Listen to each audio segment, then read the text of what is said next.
The morning light filtered through the yellowed curtains of the McAllister farmhouse, casting long shadows across the worn wooden floor. Annie pressed her forehead against the cool window glass, watching dust devils dance across the Nebraska prairie.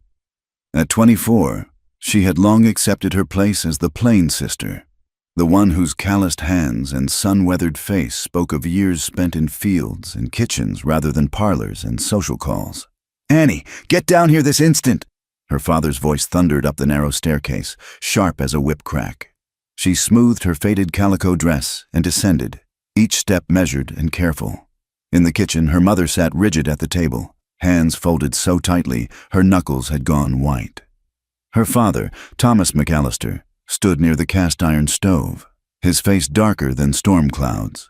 And there was Evelyn, her younger sister, sobbing prettily into a lace handkerchief.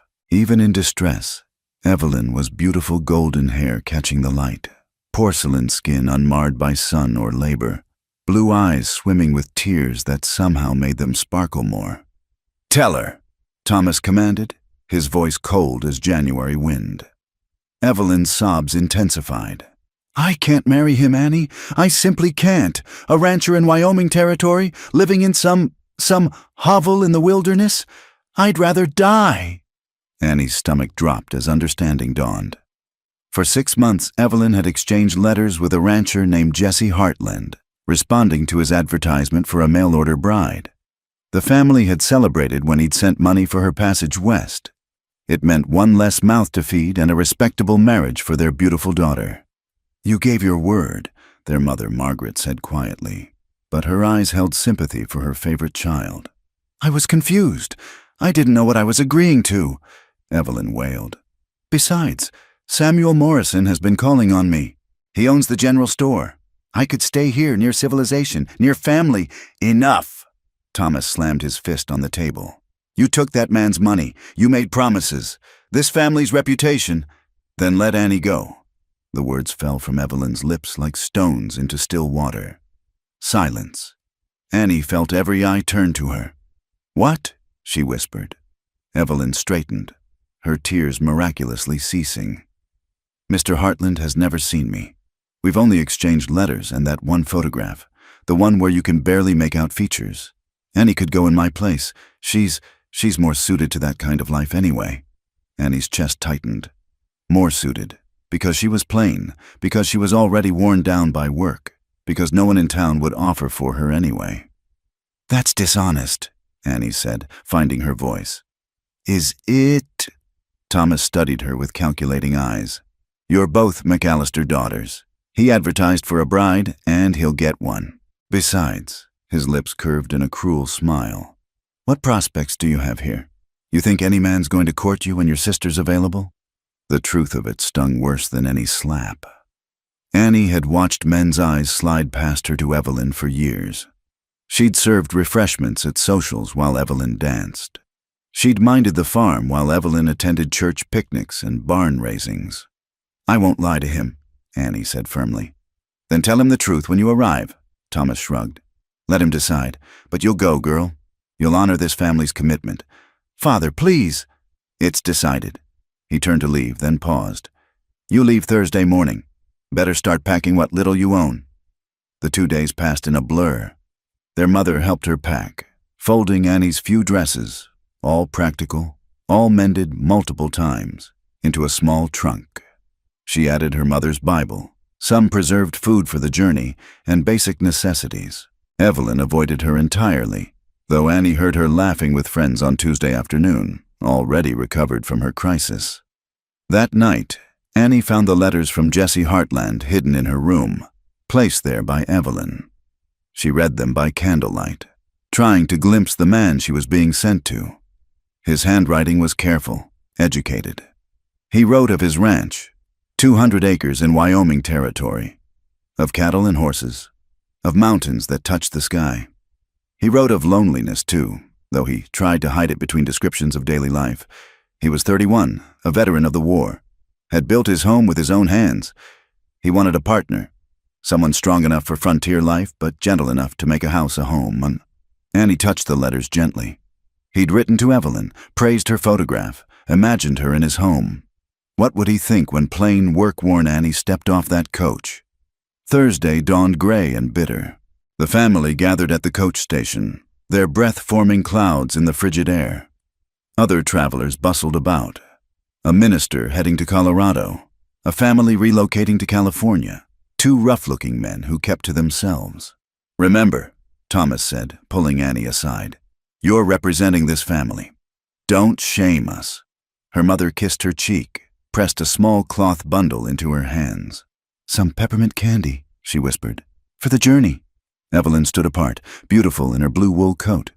For a moment, their eyes met. Something flickered in Evelyn's gaze. Guilt, perhaps, or relief. Then she looked away. "All aboard," the driver called. Annie climbed into the coach, squeezing between the minister and a heavy-set woman traveling to visit her daughter.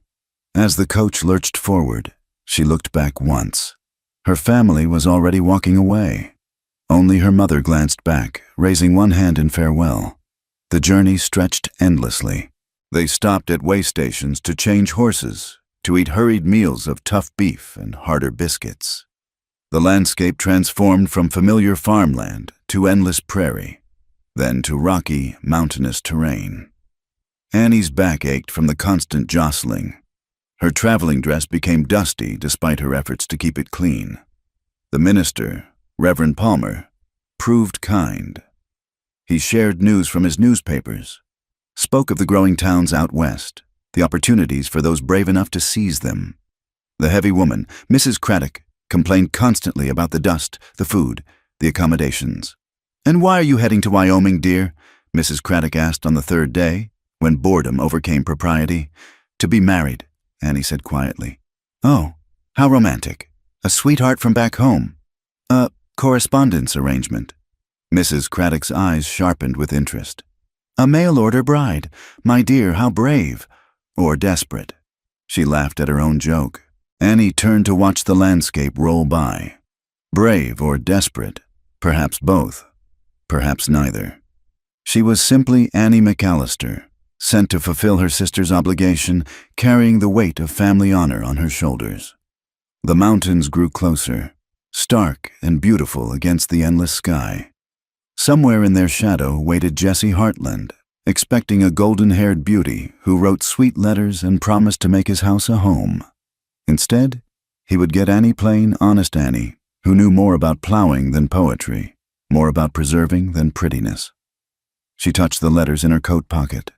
When she met him, she would tell the truth immediately. It was the only honorable thing to do. He could send her back if he wished. Though what she would face at home after such humiliation, she couldn't bear to imagine. The coach rolled on, carrying her toward an uncertain future. The Wyoming wind howled outside, wild and free, and Annie closed her eyes, trying to gather courage from its strength. Whatever waited in the territory capital, whatever Jesse Hartland decided when he saw her, she would face it with the same steadiness that had carried her through 24 years of being second best. The sun began to set behind the mountains, painting the sky in shades of rose and gold. Tomorrow, they would reach the station. Tomorrow, her new life, whatever it might be, would begin. The stagecoach lurched to a stop in front of the weather-beaten station building in Cheyenne. Annie's hands trembled as she gathered her traveling bag, her legs stiff from days of continuous travel. Through the dust-covered window, she could see several people waiting on the platform. Ranchers in worn denim, merchants in pressed suits, and women clutching children's hands. Her heart hammered against her ribs as she searched for him. Jesse Hartland. In his letters, he'd described himself simply, tall, dark hair, would be wearing his good black hat. But half the men on the platform fit that description. "End of the line, miss," the driver called down. Annie accepted his help descending from the coach, her worn boots hitting the packed dirt with a soft thud. The Wyoming wind immediately caught at her bonnet, threatening to tear it from her head. She clutched her small trunk as the driver unloaded it from the boot, her mouth dry as prairie dust. "Miss McAllister?" The deep voice made her turn. The man standing before her was indeed tall, well over 6 feet, with broad shoulders that stretched the fabric of his clean but faded shirt. Dark hair showed beneath his black hat, and his face was angular, weathered by sun and wind. But it was his eyes that caught her, gray as winter sky, serious, searching. This was Jesse Hartland, and he was looking at her with barely concealed confusion. Annie swallowed hard, squaring her shoulders. She'd promised herself she would tell the truth immediately. "Mr. Hartland, I'm Annie McAllister, Evelyn's sister." His brow furrowed. "Sister? Yes, there's something I must tell you right away. Evelyn couldn't come. She changed her mind about the marriage. My father sent me in her place." The words tumbled out in a rush. "I know this isn't what you expected, and I understand if you want to send me back on the next coach. I have enough money for—" "She's not coming." It wasn't a question. His voice was flat, unreadable. Annie shook her head, shame burning her cheeks. "I'm sorry. I told them it wasn't right, but you came instead. My father insisted, but I won't hold you to anything. You are expecting Evelyn, and I'm not her." Jesse studied her for a long moment. Annie forced herself to stand still under his scrutiny, though she wanted desperately to smooth her travel-worn dress or tuck away the strands of brown hair that had escaped her bonnet. She knew what he saw. A plain woman with work-roughened hands and sun-touched skin, nothing like the golden beauty in the photograph. "You traveled 5 days alone?" he asked finally. "Yes. Through territory that's still half wild, where Indians and outlaws might cause trouble." The coach was well guarded. "To marry a man you've never met? A man who wasn't even writing to you?" Annie lifted her chin. "To honor my family's obligation, and to tell you the truth, so you could choose." Something shifted in his expression, not warmth exactly, but a slight softening around his eyes. "I see." He picked up her trunk as if it weighed nothing. "My wagon's this way. But don't you want to—" "It's near dark. There won't be another coach for 3 days. You'll come to the ranch tonight. We can sort this out tomorrow." Annie followed him to a sturdy wagon hitched to 2 draft horses. He helped her up onto the bench seat with impersonal courtesy, his hands strong but careful. As he walked around to climb up on the driver's side, Annie caught sight of other men watching from the platform, their expressions ranging from curiosity to appreciation. She pulled her shawl tighter, unused to such attention. Jesse released the brake and clicked to the horses. They moved through the town streets as dusk painted everything in shades of purple and gray. Annie glimpsed saloons spilling yellow light and raucous laughter, general stores closing for the evening, a hotel with painted ladies lounging on the balcony. She kept her eyes forward, acutely aware of the silent man beside her. They left town behind, following a rutted road into the growing darkness. Stars began to appear, more stars than Annie had ever seen in Nebraska. The silence stretched between them, broken only by the creak of wagon wheels and the steady clop of hooves. "How old are you?" Jesse asked suddenly. 24. Old for an unmarried woman. Annie's cheeks burned. "Yes. Why aren't you married?" The blunt question stung, but Annie appreciated his directness. "I'm not the sort men court, especially when they could court my sister instead." "But you came anyway." "To marry a stranger." "I came to tell you the truth. What happens next is your choice." Jesse made a sound that might have been approval or dismissal. They rode on in silence until lights appeared in the distance, the warm glow of windows in the darkness. "That's the ranch," he said. As they drew closer, Annie could make out the shape of buildings. A 2-story house, a large barn, several outbuildings.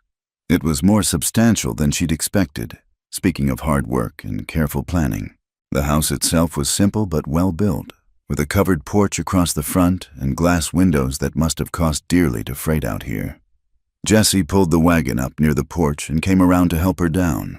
His hands lingered at her waist for just a moment, steadying her, before he stepped back. "I'll bring your trunk in. The house isn't much, but it's clean. I hired a woman from town to ready things. Expecting—" He didn't finish. Expecting Evelyn. Beautiful Evelyn, who would have graced his home like an ornament. Instead, he got practical Annie, who could probably milk his cows and mend his shirts, but would never turn heads at a social gathering. Jesse lit a lantern and led her inside. The front room was sparse but neat.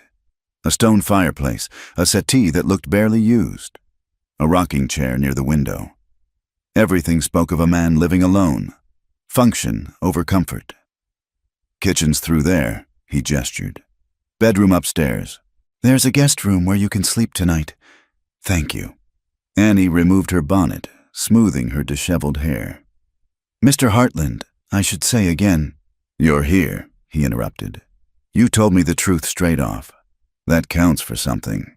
He set her trunk near the stairs. Are you hungry? There's stew keeping warm. Yes, thank you.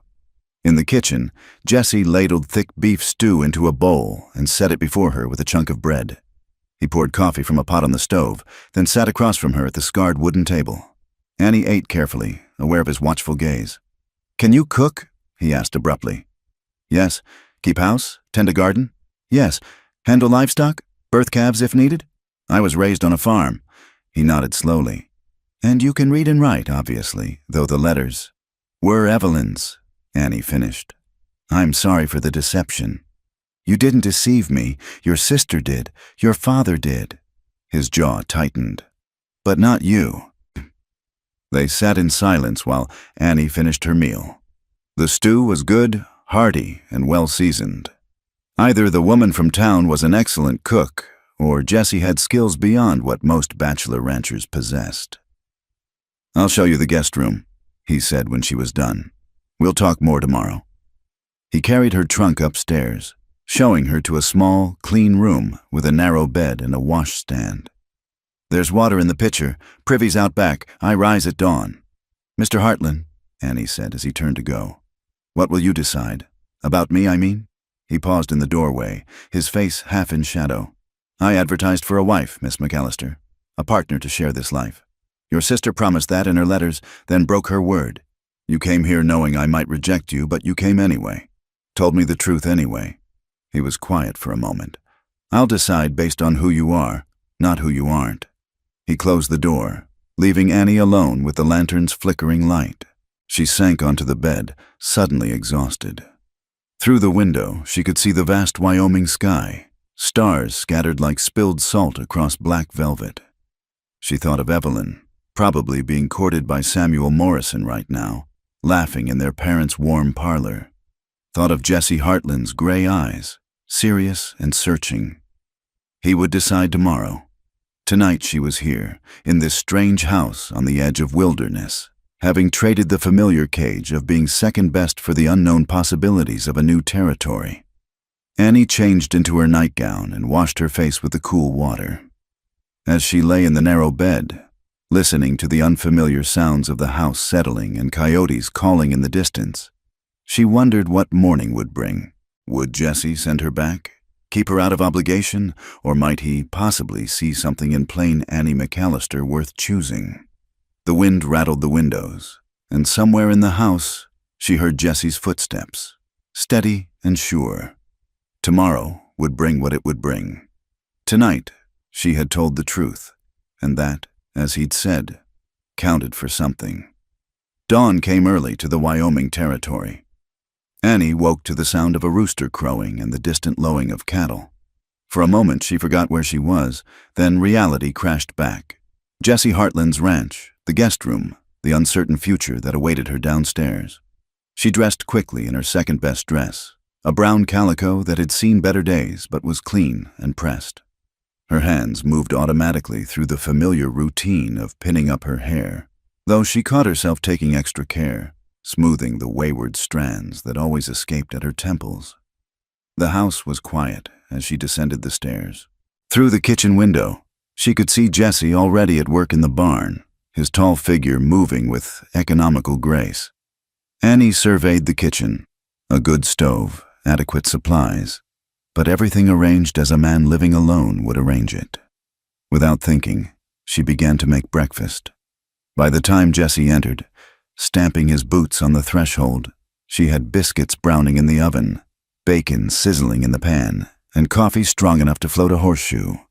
He stopped short, taking in the scene. You didn't have to. I'm used to being useful, Annie said simply, not turning from the stove. Sit. It's almost ready. Jesse hung his hat on a peg and sat at the table, watching as she moved efficiently around his kitchen. When she set the plate before him, golden biscuits, crisp bacon, eggs fried perfectly. Something flickered in his gray eyes. "This is good," he said after the first bite. "It's just breakfast." "So, it's been a long time since anyone cooked for me like this." He paused. "Except Mrs. Henderson from town, and she charges by the hour." They ate in silence, but it wasn't the strained quiet of the night before. Annie found herself studying him covertly, the way his dark hair fell across his forehead, the careful way he handled his fork and knife, the small scar on his left hand. He was handsome in a severe way, she realized, though lines of hardship marked his face. After breakfast, Jessie pushed back from the table. "I need to speak plain with you, Miss McAllister." Annie's stomach tightened, but she met his gaze steadily. "I appreciate directness. I need a wife, not for decoration or social calls. There's precious little society out here anyway. I need a partner, someone who can handle the work, the isolation, the hard seasons. Someone who won't fold up and blow away when winter winds hit or summer drought burns everything brown." "I understand." "Do you?" His eyes searched hers. "The nearest neighbor is Hattie Rose Fletcher, 8 miles east. Town's a day's ride. In winter we might be cut off for weeks. There's no fancy goods, no socials every week, no family visiting for Sunday dinner." "Mr. Hartland," Annie said quietly, "I've spent my life working. I know isolation, being in a crowded room and still being alone, because no one sees you past your prettier sister. I can work your garden, tend your house, help with stock if needed. I'm not afraid of hard seasons." Jessie was quiet for a long moment. Then he stood. "Come with me." He led her outside into the crisp morning air.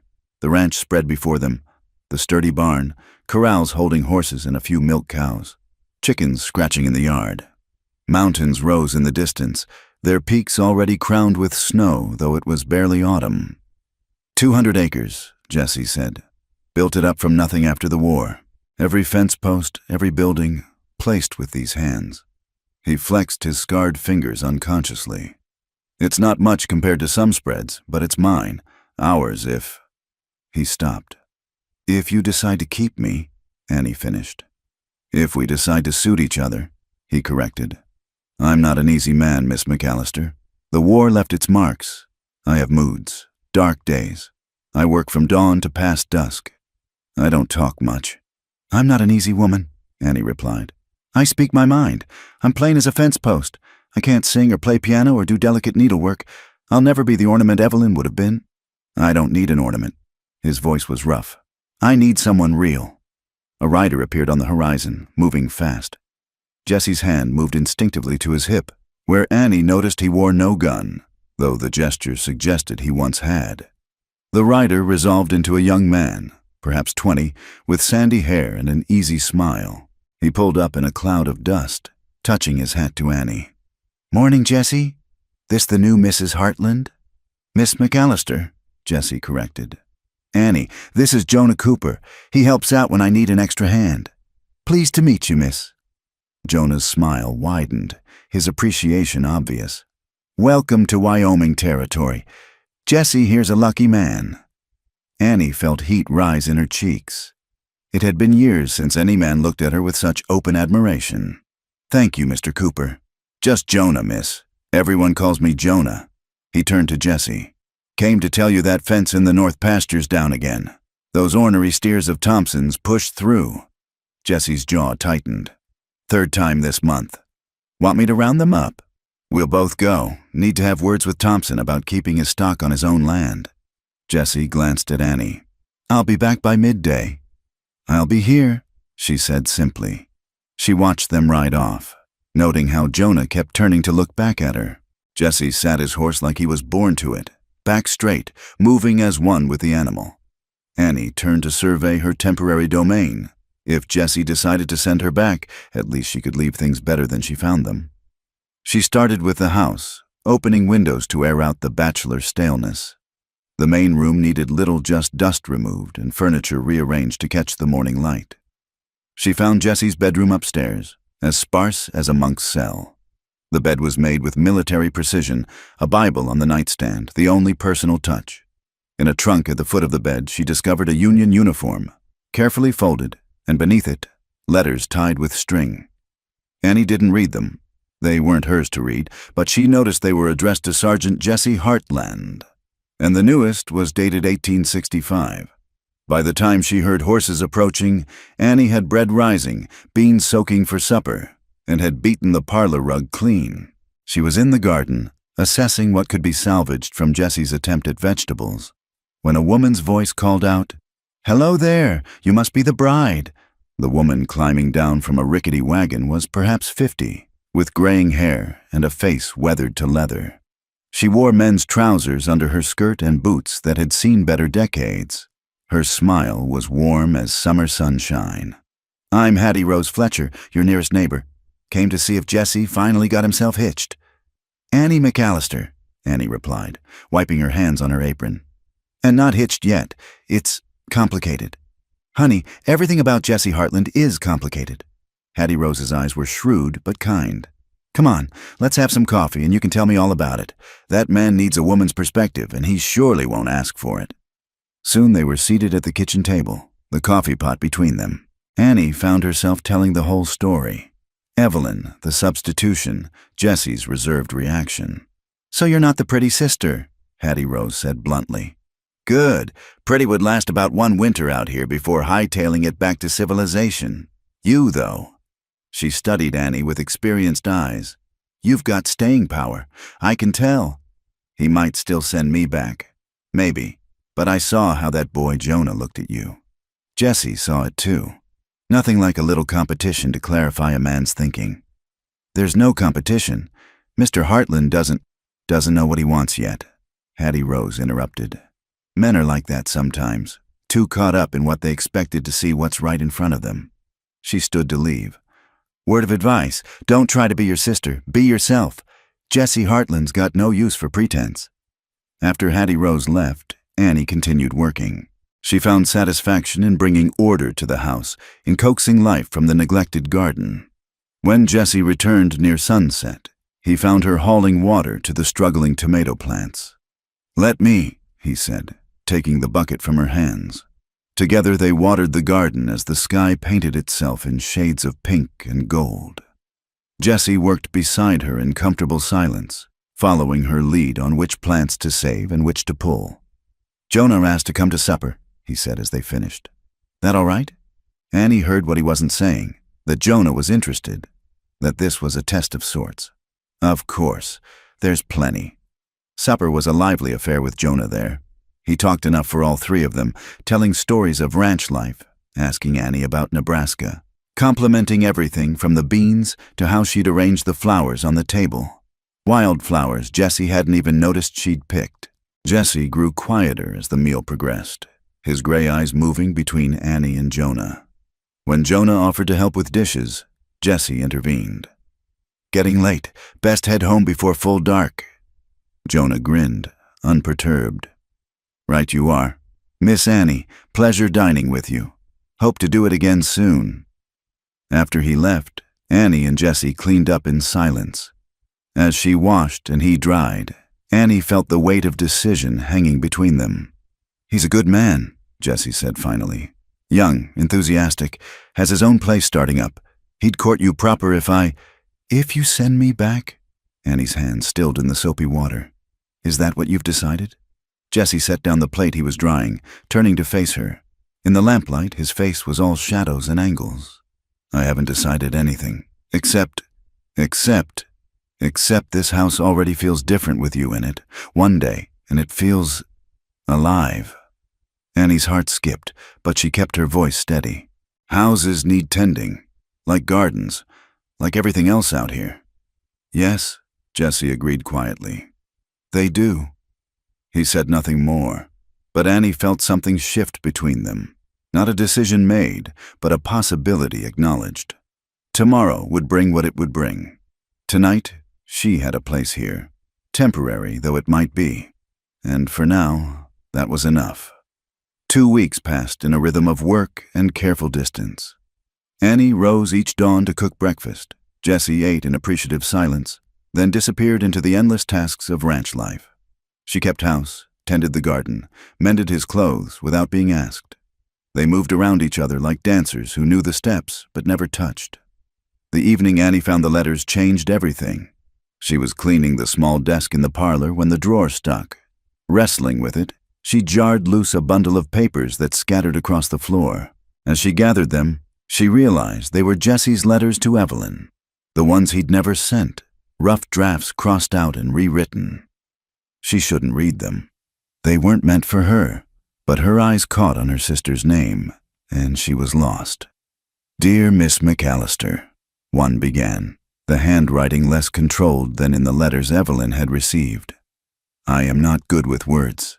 The war took many things from me, including the ease of speaking to people, especially women. But I will try to tell you true." Annie sank into the chair, reading despite herself. The letters revealed a different Jesse, one who struggled to express the loneliness that ate at him, who wrote of nightmares that woke him sweating in the darkness, who longed for someone to share not just his work, but his silences. "The land out here takes more than it gives," he'd written in one draft. "It takes sweat, blood, sometimes hope itself. But when it gives back, when the sun sets over the mountains and the world turns gold, when a new calf stands on shaky legs, when rain finally comes after drought, it's worth holding on to. I need someone who understands that, someone who can find beauty in harsh places." Annie's throat tightened. These weren't the carefully proper letters Evelyn had shown her. These were the words of a man trying desperately to connect across miles of distance, revealing more than he probably intended. "What are you doing?" She jumped, scattering the pages. Jesse stood in the doorway, his face unreadable in the fading light. "I'm sorry," Annie stammered, gathering the letters with shaking hands. "The drawer stuck and they fell out. I shouldn't have read them." He crossed the room in 3 strides, taking the papers from her hands. For a moment she thought he would rage at her for the invasion of privacy. Instead, he stood holding the letters, looking down at them with something like bewilderment.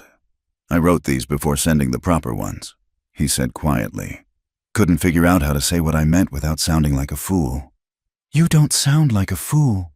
Annie's voice was barely above a whisper. "You sound like a man who understands what matters." Jesse looked at her then, really looked at her, as if seeing her for the first time. The sunset light streaming through the window caught the silver threads in his dark hair, the lines that pain had carved around his eyes. "Do you want to see it?" he asked abruptly. "See what?" "What I wrote about. The sunset from the ridge. It's something I wanted to share with." He stopped, jaw tightening. "Will you come?" Annie nodded, not trusting her voice. Jesse grabbed his jacket and handed her a shawl, then led her out to the horses. He saddled her mount with quick, efficient movements, then helped her up. His hands lingered at her waist for just a moment, warm through the fabric of her dress. They rode in silence up a winding trail that climbed steadily into the foothills. Annie had become a competent rider in her 2 weeks at the ranch, and Jesse seemed to approve of how she handled the mare. The air grew cooler as they climbed, scented with pine and sage. Finally, Jesse reined in at a wide ledge that overlooked the entire valley. The view stole Annie's breath. The ranch spread below them like a child's toy, the buildings tiny squares in the vast landscape. Beyond stretched miles of grassland, and beyond that, the mountains rose in layers of blue and purple. The setting sun painted everything in shades of gold and crimson. "Oh," Annie breathed. Jesse dismounted and helped her down, then stood beside her as they watched the light change. "I come here when the world gets too heavy," he said quietly. "During the war, I'd remember this place. Kept me sane sometimes, knowing it was here waiting. It's beautiful. Beautiful and terrible," Jesse agreed. "Like most things worth having."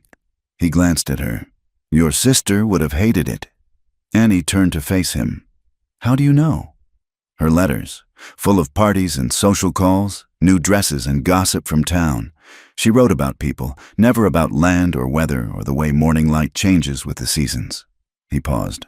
"I convinced myself it didn't matter, that a pretty wife would make the loneliness bearable. But standing here now—" "What?" Annie prompted when he fell silent. "I think I was writing to the wrong sister." The words hung between them like morning mist. Annie's heart thundered in her chest, but she forced herself to stay still, to wait. "I'm not an easy man," Jesse continued, his eyes on the horizon. "I have dark moods, memories that won't stay buried. Some nights I wake up still smelling gunpowder and blood. I work myself to exhaustion trying to outrun ghosts. I'm not good with words or gentle touches. I don't know how to court a woman proper. I don't need courting, Annie said softly. What do you need? She thought carefully before answering. Truth. Work that matters. Someone who sees me as I am, not as a pale shadow of my sister. A place to belong that I've earned, not been given out of pity or obligation. Jesse turned to her then, his gray eyes intense. You've been here 2 weeks. The house runs smooth as clockwork. The garden's coming back to life. You handle Hattie Rose's nosy questions with grace and Jonah's mooning with kindness. You work from dawn to dusk without complaint. You've read my foolish letters and didn't laugh. They weren't foolish. Annie? Her name on his lips was rough, uncertain. I'm going to ask you something, and I need you to answer true. Could you make a life here? Not because your father sent you or family honor demands it, but because you choose it. The sun was nearly gone now, the sky ablaze with final light. In the distance, a hawk cried, wheeling on the wind. Annie looked at this hard, lonely man who'd built something from nothing, who carried wounds that might never fully heal, who'd brought her to share his sacred place. I've been choosing it every day, she said. Every meal I cook, every shirt I mend, every morning I wake up and start again. I'm not here for my father or my family's honor. I'm here because... She took a breath. Because this feels like where I'm meant to be. Jesse's hand found hers, calloused and warm. I can't promise easy, I can't promise gentle, but I can promise truth, partnership, respect. Maybe, in time. He stopped. Maybe is enough, Annie said. Maybe is a beginning. They stood together as the last light faded, hands linked, watching the stars emerge one by one. The land spread before them, harsh and beautiful, demanding and giving. It would take everything they had and ask for more. But standing there with Jesse's solid presence beside her, Annie felt something she hadn't expected. Not just acceptance or resignation, but possibility. We should head back, Jesse said finally. Temperature drops fast once the sun's gone. But he didn't release her hand immediately, and Annie didn't pull away. For just a moment more, they stood at the edge of the world, two people who'd found each other through misdirection and honesty, through letters meant for someone else and truths meant for each other. The ride back was quiet, but it was a different silence than before. Not the careful distance of strangers, but the companionable quiet of two people who'd reached an understanding. As they unsaddled the horses in the barn, working by lantern light, Annie felt the shift in their rhythm. Still careful, still learning, but moving together now rather than around each other. Annie? Jesse said as they walked to the house. Tomorrow I'll ride to town. See the preacher about what comes next. If you're certain. I'm certain. He nodded, and she saw the ghost of what might have been a smile touch his lips. Then I'll go. That night, Annie lay in the narrow bed of the guest room, knowing it would be one of her last nights there. Soon she would move to the room down the hall, to the bed with its military corners and lonely Bible. She would take on not just the work of being a rancher's wife, but the harder task of being Jesse's wife. Learning his silences, weathering his storms, building something real from the ashes of misdirected letters. It wouldn't be the romance Evelyn had dreamed of, but it would be true, and it would be theirs, and maybe that was worth more than all the pretty promises in the world. The storm came 3 days after Jesse rode to town to speak with the preacher. Annie woke to the sound of thunder rolling across the valley like artillery fire and the urgent lowing of cattle in distress. Through her window, she could see Jesse already moving across the yard, his slicker whipping in the wind as he headed for the barn. She dressed quickly, pulling on her sturdiest dress and the old boots Jesse had found for her. By the time she reached the kitchen, rain was hammering against the windows with violent force. Through the chaos, she could barely make out Jesse and Jonah, who must have ridden over at first light, struggling with something near the barn. Annie grabbed her shawl and plunged into the storm. The wind nearly knocked her down, rain soaking through her clothes instantly. She fought her way to the barn where Jesse was trying to calm a panicked mare. "Get back to the house," he shouted over the storm. "What's wrong?" "Fence down in the east pasture. Cattle scattered. One of the calves?" Thunder drowned his words, but Annie saw Jonah pointing toward the creek. Her heart sank. The creek that was usually a gentle trickle would be a raging torrent in this rain. If a calf was caught there, "I'll help," she shouted back. Jessie's face was a mask of rain and frustration. "It's too dangerous." "I grew up with storms," Annie interrupted. "Tell me what to do." For a moment, she thought he'd refuse. Then, lightning illuminated his face, and she saw him make a decision. "Stay with Jonah. Help him get the herd back to the near pasture. I'll go after the calf." He was gone before she could protest, disappearing into the gray sheets of rain. Jonah appeared at her elbow, water streaming from his hat. "This way, Miss Annie. We need to turn them before they reach the bluff." What followed was a battle against nature itself. Annie had worked cattle before, but never in conditions like these. The rain turned the ground to treacherous mud. The cattle, normally docile, were wild with fear. She and Jonah fought to turn them, using their horses and sheer determination to guide the panicked animals away from danger. Through it all, Annie's thoughts kept turning to Jessie, out there alone in the storm. The creek would be deadly now, its banks crumbling, water the color of chocolate racing with debris. One slip, one moment's inattention. "There," Jonah pointed. The last of the cattle were moving towards safety. "We got them. Where's Jessie?" Annie was already turning her horse. "The creek. He went after a calf." "Damn fool," Jonah muttered, but there was admiration in it. "That's Jessie for you. Won't lose a single head if he can help it." They rode hard toward the creek, the storm beginning to show signs of weakening. The rain still fell, but the thunder was moving east, and gaps appeared in the clouds. As they crested a rise, Annie saw him. Jessie was in the creek, waist-deep in the rushing water, struggling with something. The calf, she could see it now, trapped against a fallen log, bawling in terror. Jessie was trying to free it, but the current kept threatening to sweep him downstream. "Jessie!" Annie screamed, but the wind tore the word away. She slid from her horse before Jonah could stop her, slipping and sliding down the muddy bank. The water was shockingly cold, the current stronger than she'd imagined. But Jessie was there, fighting alone, and she couldn't just watch. "Annie, no!" Jessie saw her coming, his face a mix of anger and fear. "Get back!" Instead, she waded deeper, grabbing onto a sturdy root to anchor herself. "Together!" she shouted. "We do it together!" For a heartbeat, he stared at her, soaked, muddy, stubborn Annie McAllister, who wouldn't leave him to fight alone. Then he nodded, and together they worked to free the terrified calf. It happened fast. The log shifted, the calf pulled free, and the current caught Jessie off balance. Annie saw him go under, the brown water closing over his head, and her heart stopped. "Jessie!" She lunged forward, her hand finding his shirt, hauling with strength born of desperation. Jonah was there suddenly, having made it down the bank, adding his strength to hers. Together they dragged Jessie to shallow water, all of them gasping, the calf somehow scrambling to safety on its own. Jessie coughed up water, his face pale beneath the mud. "Damn fool thing to do," he gasped, and Annie didn't know if he meant his actions or hers. "Yes," she agreed, still gripping his shirt. "It was." They staggered back to the house, Jonah supporting Jessie on one side, Annie on the other. The storm was passing, leaving destruction in its wake. Fences down, the garden Annie had worked so hard on half washed away, debris scattered everywhere. But they were alive. In the kitchen, Annie stoked the fire while Jessie and Jonah stripped off their soaked outer clothes. She set water to heat, pulled out towels, moved with the efficiency of someone who'd weathered crises before.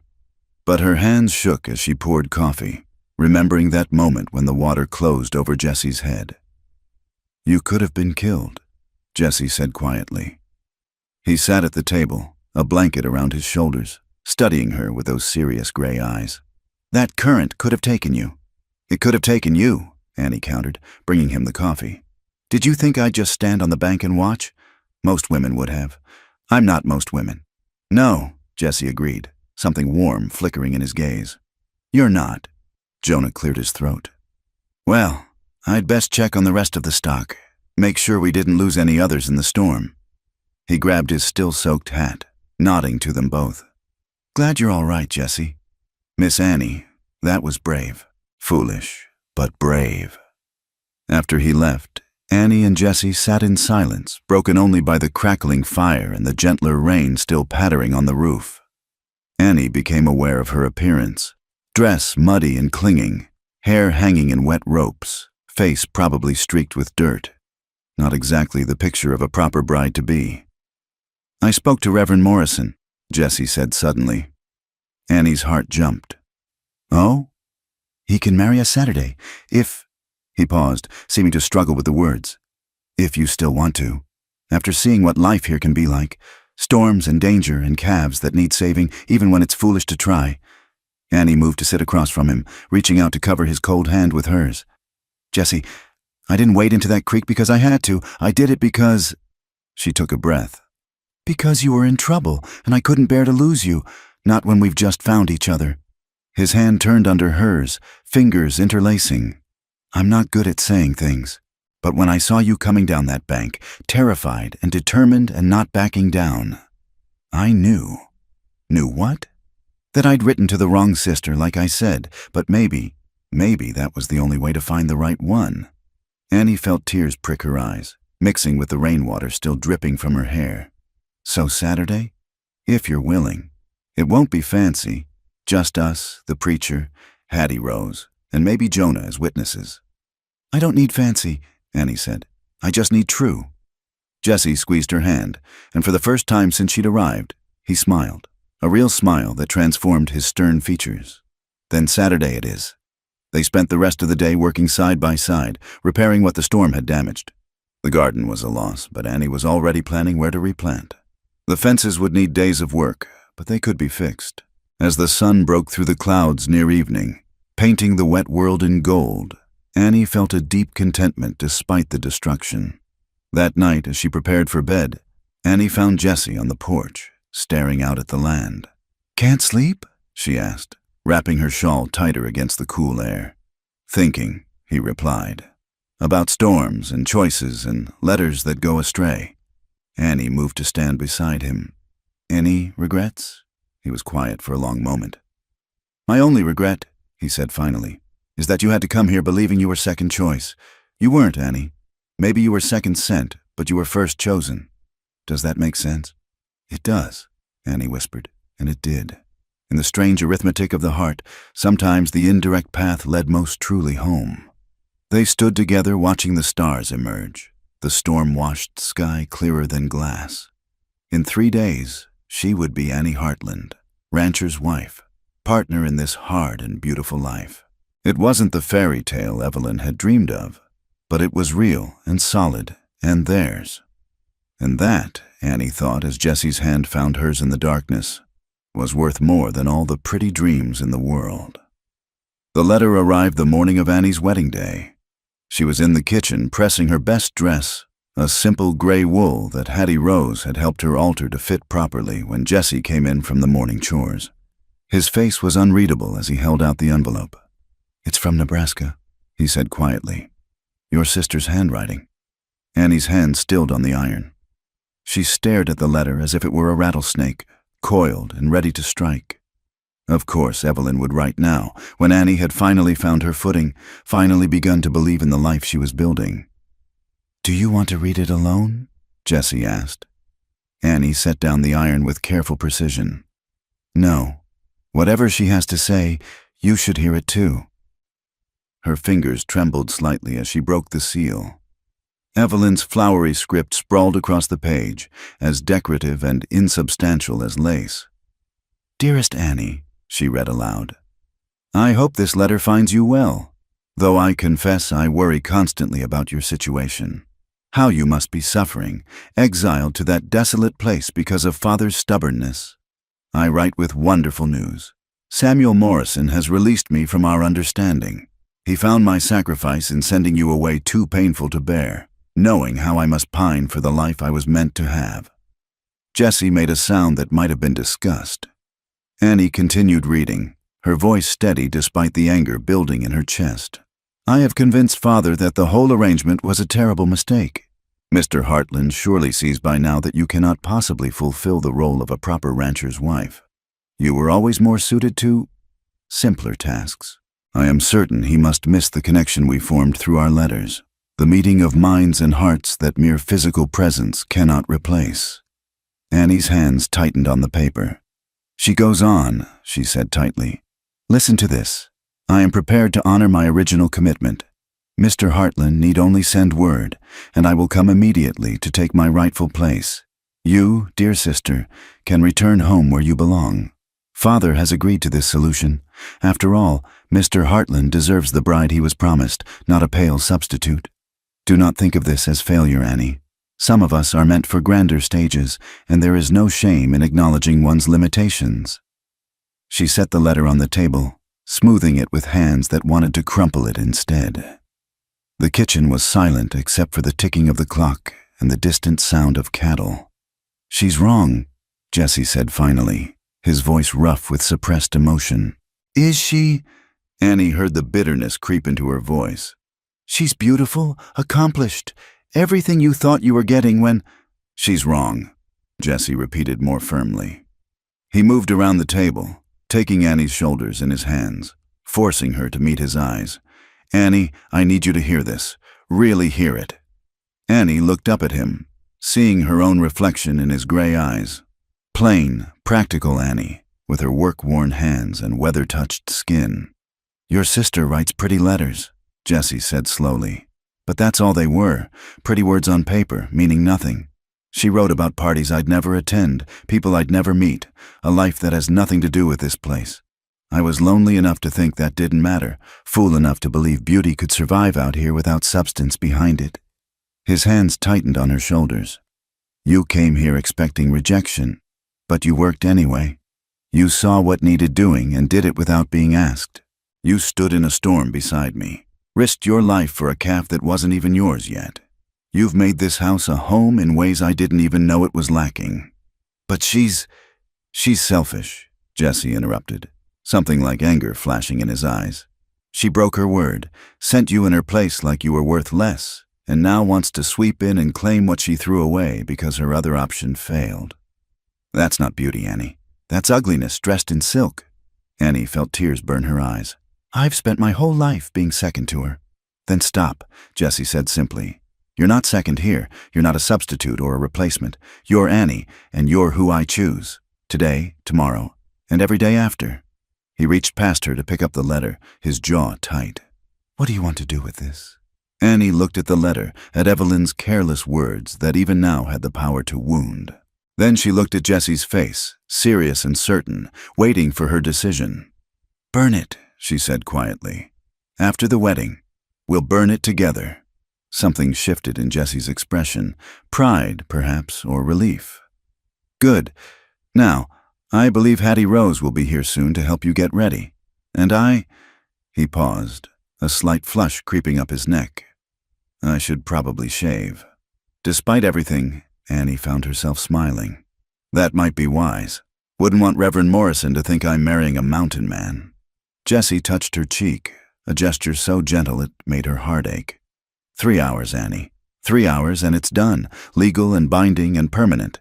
Your sister can write all the letters she wants after that.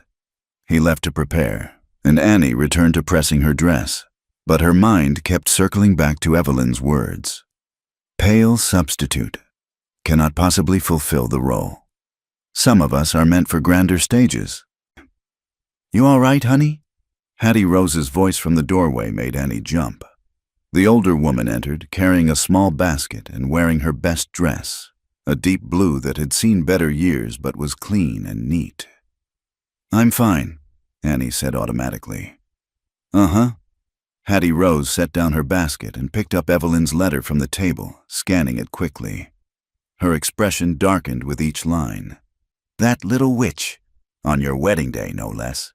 She's not wrong about some things, Annie said quietly. I'm not what Jesse thought he was getting. I'm not…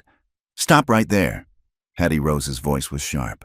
I've known Jesse Hartland since he came back from the war, broken and half dead inside. I've watched him build this place board by board, trying to outwork his demons.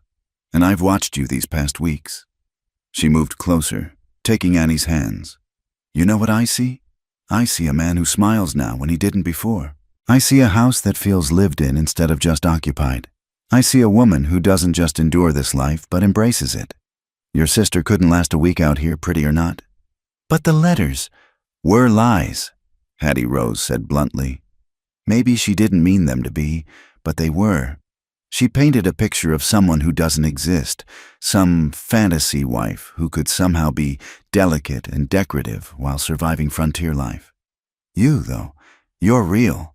And real is what Jessie needs. She opened her basket, pulling out a small bundle. Now enough of this nonsense. I brought you something. Annie unfolded the cloth to find a delicate hair comb, silver with tiny pearl insets. It was beautiful, finer than anything she owned. It was my mother's, Hattie Rose said gruffly. Wore it at her own wedding 50 years ago. Thought you might like something pretty for today. Something that's yours, not your sister's cast-offs or shadows. Annie's throat tightened. Hattie Rose, I couldn't. You can and you will. Now let's get you ready. Jessie's already nervous enough without keeping him waiting. The next hour passed in a blur of preparation. Hattie Rose proved surprisingly adept with hair, coiling Annie's brown locks into an elegant style that made the most of the silver comb. The gray dress, freshly pressed, looked better than Annie remembered. When she looked in the small mirror, she saw not Evelyn's pale shadow, but herself, Annie McAllister, soon to be Annie Hartland. Beautiful, Hattie Rose declared, stepping back to admire her work.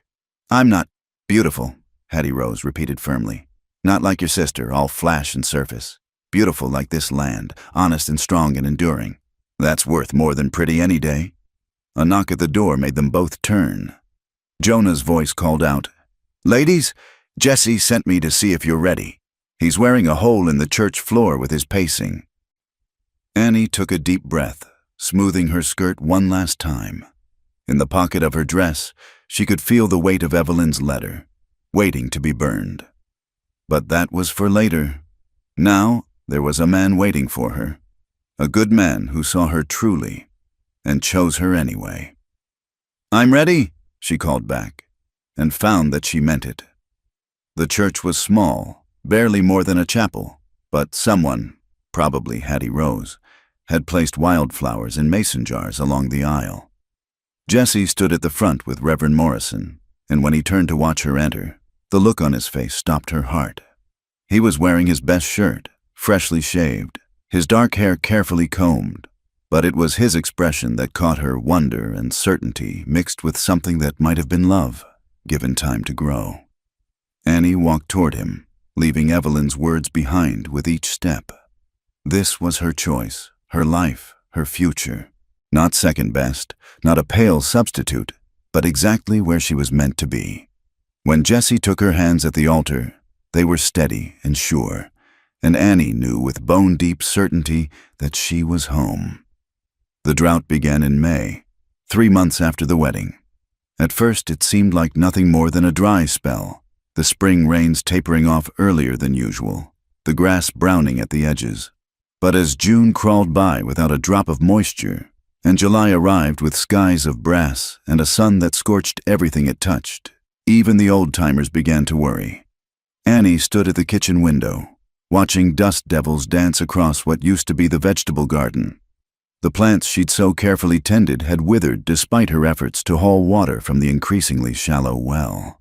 Her hands, already work-worn, were now cracked and bleeding from the constant battle against the dry earth. We'll have to sell some cattle, Jesse said from behind her. He'd come in quietly, a new habit as the drought wore on both their nerves. Can't water them all with what we've got. Annie turned to face him. The past months had carved new lines in his face, and his shoulders carried a weight that had nothing to do with physical labor. How many? 20 head, maybe 30. Take them to market next week before they lose more weight. He rubbed his face with one dusty hand. It'll set us back years. We'll build back up, Annie said firmly. When the rains come, if they come. The words were bitter, exhausted. Annie moved to him, placing her hand on his arm. They'll come. This land has survived droughts before. We'll survive too.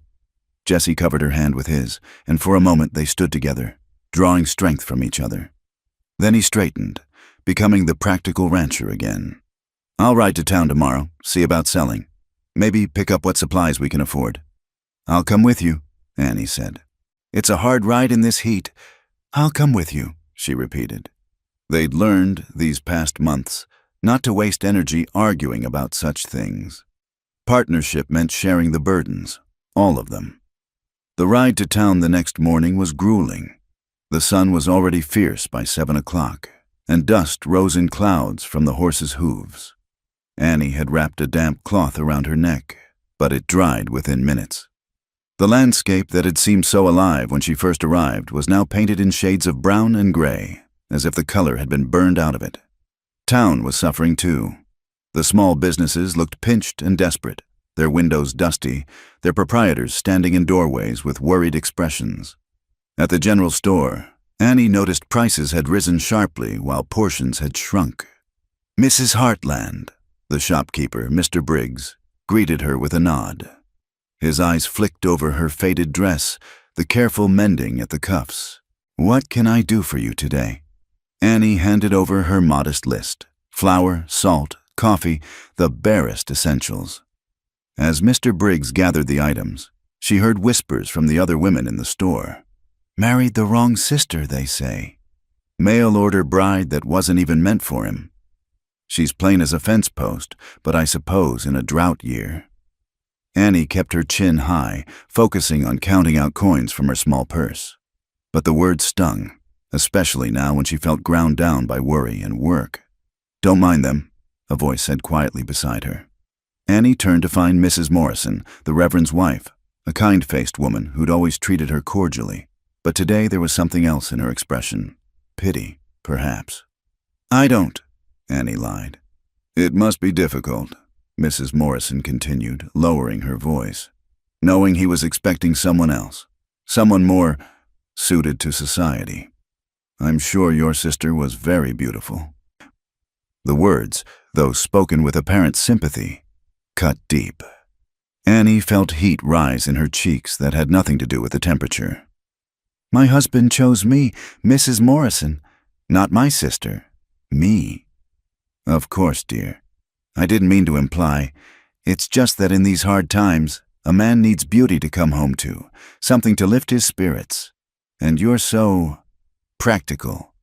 Before Annie could respond, a familiar voice cut through the store's musty air. "My wife is exactly what I need." Jesse stood in the doorway, his face like thunder. He'd clearly heard at least part of the conversation, and his gray eyes were cold as winter stone. "Mr. Heartland," Mrs. Morrison stammered. I heard what you were doing." Jesse moved to Annie's side, his presence solid and protective.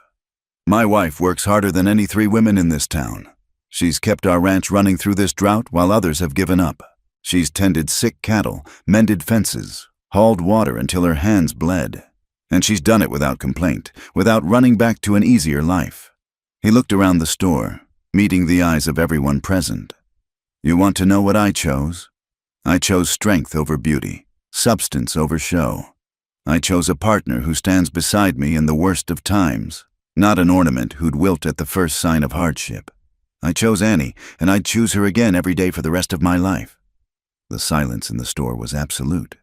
Annie felt tears prick her eyes, but she blinked them back. This was no place for weakness. "Furthermore," Jesse continued, his voice carrying the authority of a man who'd led soldiers in battle, "and anyone who suggests my wife is somehow second best or a poor substitute is welcome to say it to my face. Outside, right now." No one moved.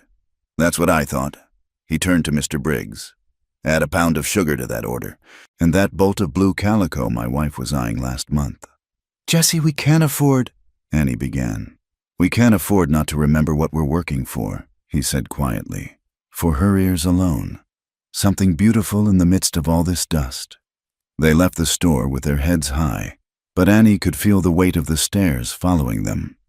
As Jesse helped her into the wagon, she caught a glimpse of her reflection in the store window. Sun-browned, thin from the hard months, dressed in faded calico that had been mended too many times. Practical, as Mrs. Morrison had said. Not beautiful. "Don't," Jesse said, reading her thoughts as he'd learned to do. "Don't let them make you see yourself through their eyes." "It's hard not to," Annie admitted as they drove out of town. "When everyone thinks, I don't care what everyone thinks." Jesse's hands were tight on the reins. "I care what I know."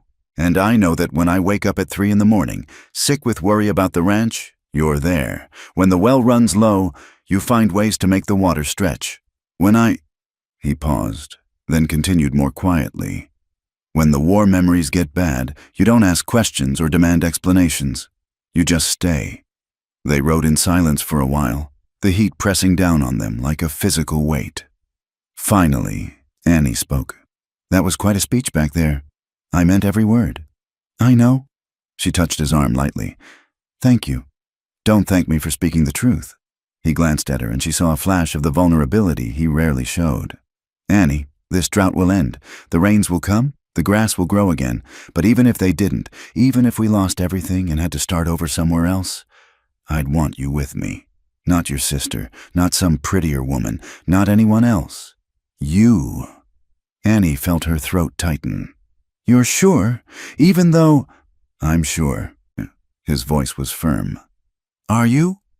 Annie thought of all the responses she could give, about duty, about commitment, about making the best of circumstances. But what came out was simpler and truer. Yes, I'm sure. They drove the rest of the way home in companionable silence, the blue calico wrapped carefully to protect it from dust. That evening, as they worked side by side to water the remaining cattle, Annie found herself thinking not of the townspeople's whispers, but of Jesse's words in the store. The drought would test them further in the days to come. They would lose cattle, watch their savings dwindle, work until they could barely stand. But they would do it together, chosen and choosing, practical and real and enduring as the land itself. That night, as they sat on the porch in the marginally cooler air, Jesse took her hand. I'm not good with pretty words, he said. Never have been, but you need to know. You're not second choice, Annie. You're my only choice. The right choice. Annie squeezed his hand, looking out at their drought-stricken land.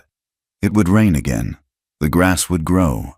And they would still be here together, proving every day that sometimes what looks like second choice to the world is really destiny in disguise. The stars wheeled overhead, bright in the dusty sky, and Annie allowed herself to hope, not just for rain, but for all the years ahead. Chosen and cherished, exactly as she was. The buggy appeared on the horizon just after noon, a black speck against the endless brown of the drought-stricken land. Annie paused in her work, shading her eyes against the merciless sun. They weren't expecting visitors. Few people made social calls in weather like this. As the buggy drew closer, Annie's stomach dropped. She recognized the matched bay horses, the fancy carriage that looked absurdly out of place on the dusty ranch road. Only one person she knew would travel in such style. Jesse, she called, her voice tight. He emerged from the barn, wiping his hands on a rag. One look at her face and he was beside her, following her gaze to the approaching vehicle. Is that? Yes. Annie's hands clenched in her apron. It's Evelyn. They stood together, watching as the buggy pulled up in front of the house. The driver, a hired man from town, helped Evelyn descend. She was exactly as Annie remembered. Golden hair perfectly arranged despite the journey, dress of pale pink silk that somehow remained pristine, parasol held at just the right angle to preserve her porcelain complexion. Annie! Evelyn's voice was bright as birdsong, though her blue eyes were calculating as they took in the scene. The drought-withered garden, the paint peeling from the barn, Annie's faded work dress. My dear sister, how rustic you look. Evelyn. Annie kept her voice neutral.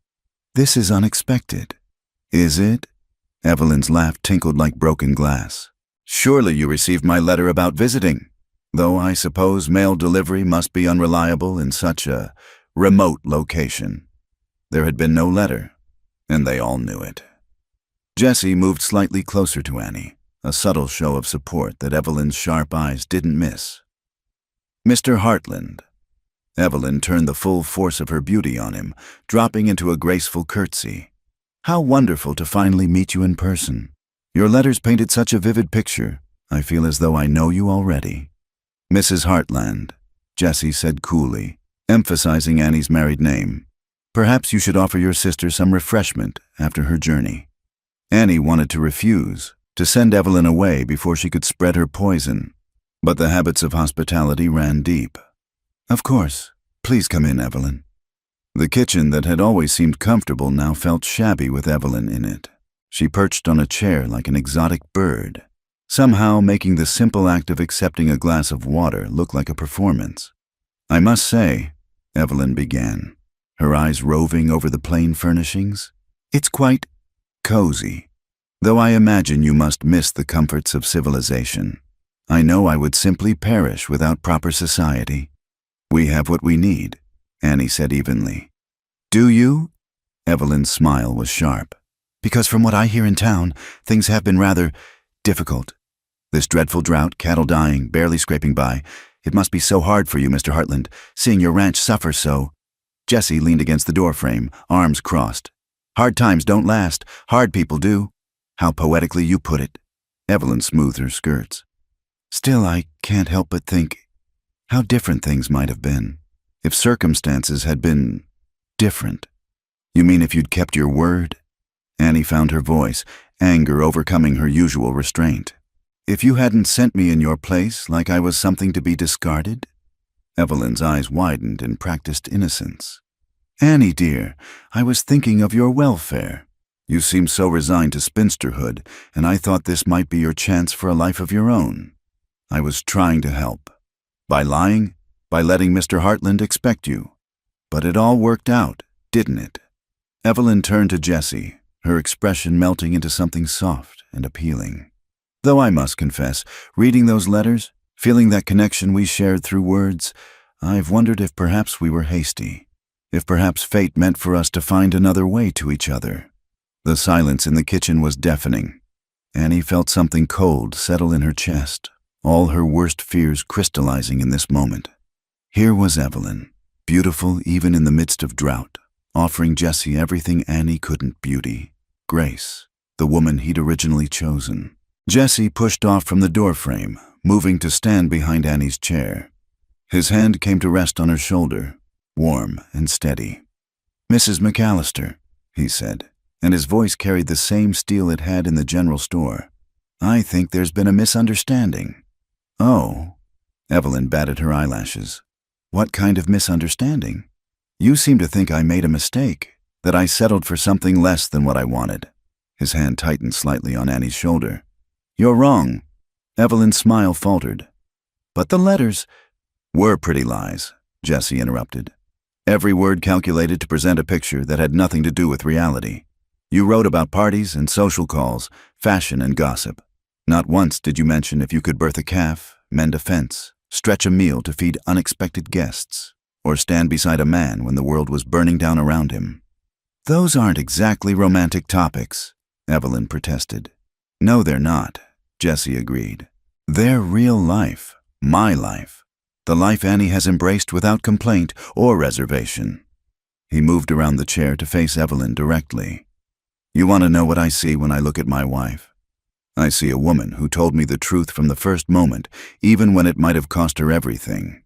I see someone who works from dawn to dusk, who faces drought and hardship without flinching. I see beauty that goes deeper than skin, strength that comes from character, not from charm." "But—" Evelyn started. "I'm not finished," Jessie said quietly, and something in his tone made even Evelyn fall silent. "You ask if I wonder how things might have been different. I'll tell you. If you'd kept your word, if you'd come instead of Annie, this ranch would be failing. You'd have run home at the first sign of hardship, the first time you broke a nail or got dust in your hair, and I'd have let you go, grateful to be free of a woman who could only love the idea of something, never the reality." He turned back to Annie, his gray eyes soft. "What I have instead is a partner, a wife who sees me as I am, scarred by war, hardened by loss, not always easy to live with, and chooses to stay anyway. So no, Mrs. McAllister, I don't wonder. I don't regret. I thank God every day that you broke your word, because it brought me Annie." Annie felt tears blur her vision, but she blinked them back. This wasn't the time for weakness, not with Evelyn watching like a hawk for any advantage. Evelyn's beautiful face had gone hard, all pretense of sweetness dropped. "I see. Well," she stood, smoothing her skirts with sharp, angry movements. "I suppose I shouldn't be surprised. Water does find its own level after all. The shopkeeper's son in town was right. You two deserve each other." "Yes," Annie said quietly, finding her voice at last. We do. Evelyn's eyes narrowed. You always were disgustingly noble, Annie. Enjoy your drought and your struggling ranch and your... She glanced dismissively at Jesse, scarred soldier. When you're old before your time, worn out from work and worry, remember you could have gone home. I would have taken your place. I am home, Annie said simply. And my place is here. Then you're a fool. Evelyn swept toward the door. Driver, we're leaving. She paused in the doorway, turning back for one last shot. Oh, Annie, Samuel Morrison and I are to be married next month. A spring wedding, with all the finest families attending.